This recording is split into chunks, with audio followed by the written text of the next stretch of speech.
Assalamualaikum warahmatullahi wabarakatuh. Sampurasun wilujeng patepang deui sareng ibu dina pangajaran bahasa Sunda. Dina pangajaran bahasa Sunda ayeuna urang diajar ngeunaan wawanohan tanda baca koma. Upama hideuk keur maca hiji tulisan pasti bakal ningali tanda baca.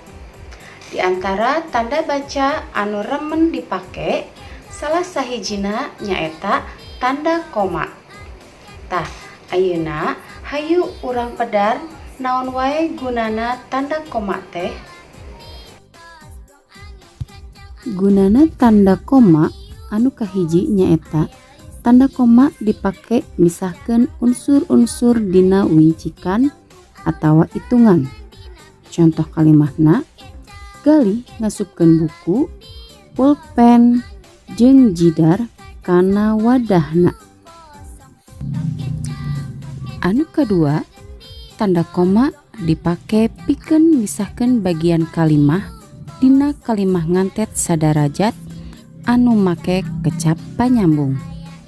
Contoh kalimahna, Bapak keur maca buku, ari emak keur masak di dapur.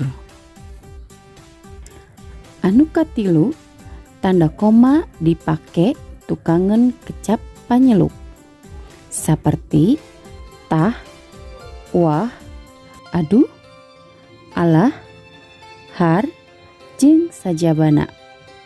Contoh kalimahna, tah alus ayeuna mah gambar dina TV teh. Anu kaopat, tanda koma dipake samemeh kecap nu dipake sesebutan. Contona, rek ka mana jang? Enggal atuh Kang. Anu kalima, tanda koma dipake samemeh nuliskeun gelar. Contona, Gali Suparlis SPD, Asih Sulasih SH. Anu kagenep, tanda koma dipake di antara babagian alamat nu ditulis ngaruntuy. Contona, Perpustakaan Ajib Rosidi, Jalan Garut nomor 2, Kota Bandung.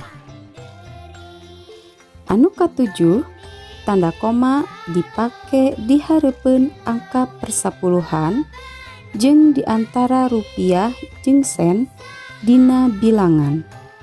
Contona 15,5 meter, 500 rupiah.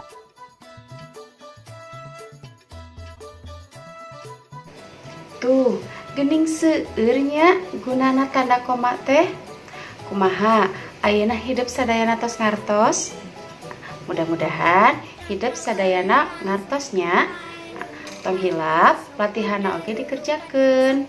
Alhamdulillah pengajaran bahasa Sunda dinten ayeuna parantos rengse. Ibu pamit. Wassalamualaikum warahmatullahi wabarakatuh.